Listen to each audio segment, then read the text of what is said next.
Orang tuh juara satu terus. Dia apa? Kenapa? Apa rahasia kalian kok juara aja kalian? Tolonglah kasih tahu aku apa rahasia makanya kalian itu cerdas kan? Kok cerdas sekali kalian? Aku sudah belajar mati-matian kok, juara 2, juara 3, juara 3 itu aja. Juara 1 aku belum. Aku penasaran sama kalian. Jadi berkali-kali didekati Habibie nggak mau orang tuh kasih tahu. Kasih tahu nggak ya? Kasih tahu nggak ya? Gitu aja orang itu. Ada. Jadi ditahan betul rahasia itu sama orang itu. Jadi satu saat orang ini barangkali kasihan sama B.J. Habibie. Dikasih tahulah sama teman kuliahnya ini yang juara 1, yang orang Yahudi tadi 2 orang. Rahasianya apa ya? Kami itu mandi tengah malam, jam 3 atau jam 2 kami mandi. Kemudian kami baca Quran. Jadi pagi itu kami fresh sekali katanya.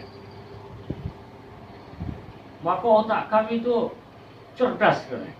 Karena kami percaya bahwa baca Al-Quran itu bisa mencerdaskan otak. Jadi itulah yang diamalkan orang tuh. Membaca Al-Quran, bangun tengah malam, kemudian mandi, kemudian baca Quran. Itu yang dikerjakan orang tuh tiap malam. Maka Habibie sewaktu mendengar itu menangis dia. Kenapa tidak saya ya Allah yang mengamalkan ini, kata Habibie. Kok orang si Yahudi ini pula, katanya gitu. Jadi setelah itu Habibie bangun tengah malam, bertahajud, baca Quran. Selanjutnya mereka ketinggalan, Habibie yang menjadi juara sampai selesai kuliahnya, juara 1 terus. Itu rahasia untuk cerdas ya kalau bagi kita umat Islam, ada tahajudnya lagi, baca Quran. Kalau udah tahu berzikir, ada zikirnya lagi. Berapa itu bonus sama kita diberikan Allah Subhanahu wa Ta'ala untuk cerdas. Ada satu cerdas lagi yang namanya kecerdasan spiritual. Itu bisa membantu kelemahan otak kita juga.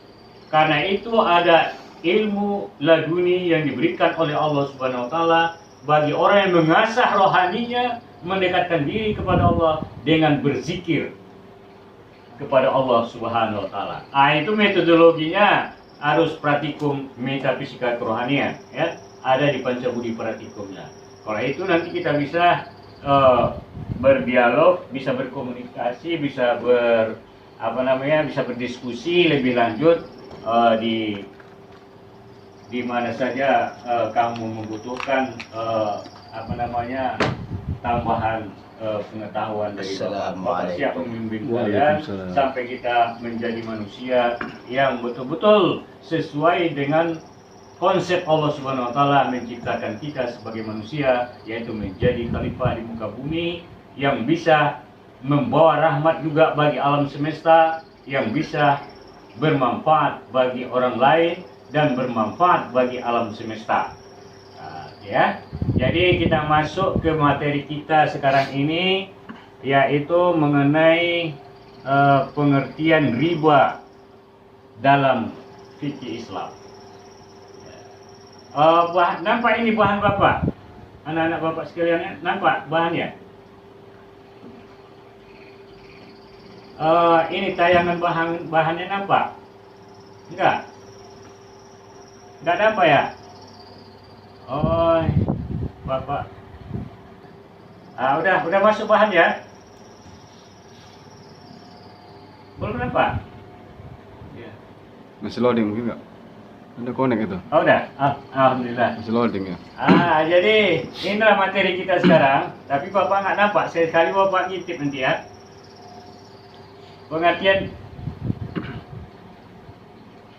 Oh, itu HP-nya yang telolet itu. Atau jaringannya yang lemot. Ya daerahnya kan jauh kan. Tapi suara Bapak dengar kan? Yang penting suara Bapak dengar, karena suara Bapak itu bisa kamu simpan. Walaupun suara yang tak sodap, ya kan? Sodap tak sodap nikmati saja. Jadi kita masalah riba nih sekarang nih. pengertian riba dalam fikih Islam. Jadi menurut bahasa riba itu adalah bertambah dan meningkat. Nah, riba itu menurut bahasa, ya. Menurut istilahnya suatu tambahan yang terjadi barang atau lainnya yang di dalamnya berlaku riba. Jadi tidak setiap bentuk tambahan itu memang dikatakan riba menurut syarak, dan bukan pula setiap tambahan dalam jual beli dikatakan riba. Apabila dua barang yang ditransaksikan itu termasuk barang yang diperbolehkan mengambil tambahan.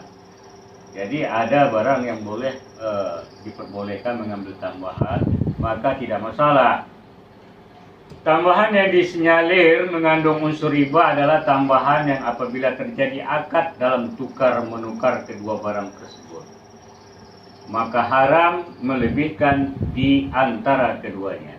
Umpamanya aku pinjamlah beras kamu 1 liter, awak bilang kan gitu. Ya boleh kamu pinjam 1 liter. Cuma nanti kau balikkan 1 liter setengah ya, atau kau lebihkan 1 gram baliknya. Nah, itu yang riba ya. Itu riba namanya. Jadi ada lebih dia dalam tukar menukarnya itu. Kemudian bunga dan bedanya dengan bagi hasil. Penentuan bunga dibuat pada waktu akad dengan asumsi usaha akan selalu menghasilkan keuntungan. Besarnya persentase didasarkan pada jumlah dana modal yang dipinjamkan. Bunga dapat mengambang variabel dan besarannya naik turun sesuai dengan naik turunnya bunga patokan atau kondisi ekonomi. Pembayaran bunga tetap seperti yang dijanjikan tanpa pertimbangan apakah usaha yang dijalankan peminjam untung ataukah rugi. Jumlah pembayaran bunga tidak meningkat walaupun keuntungan naik berlipat ganda. Eksistensi bunga diragukan dan bahkan dikecam oleh semua agama. Ini yang termasuk bagian daripada riba. Lain dengan bagi hasil.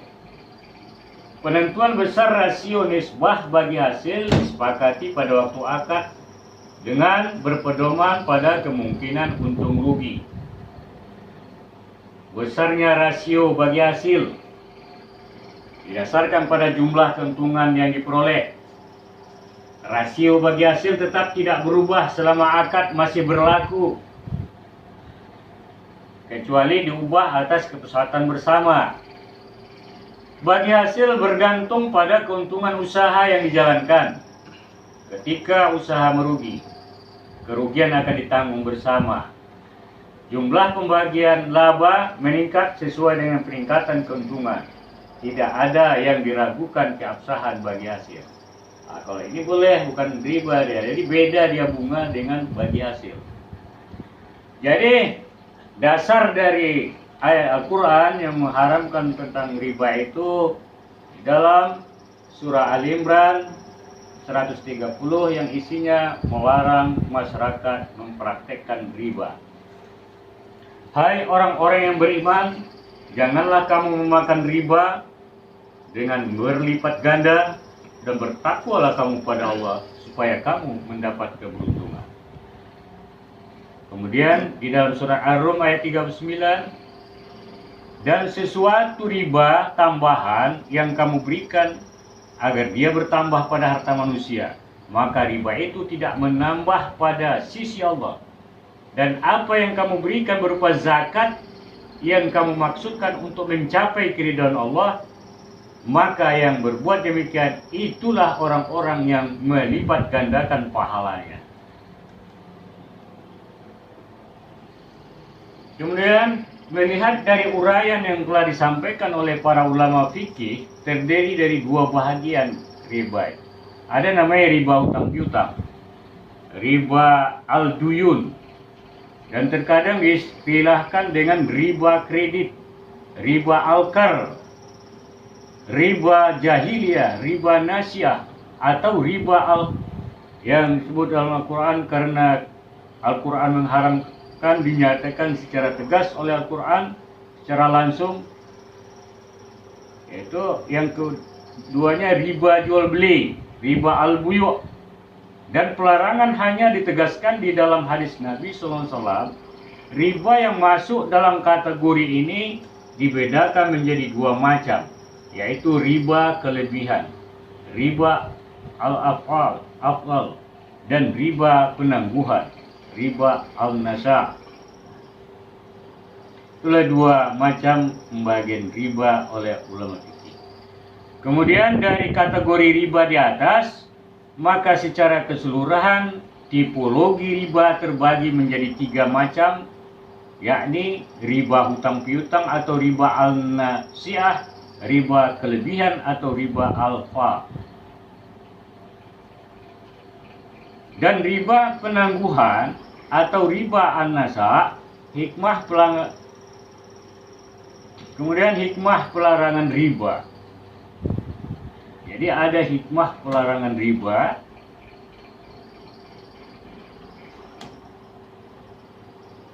Sekurang-kurangnya karena tiga faktor, yaitu faktor moral, di mana menurut semua orang dan bahkan semua agama samawi adalah perbuatan yang tercela. Oleh karena itu Islam lebih menganjurkan untuk meminjam modal secara sukarela.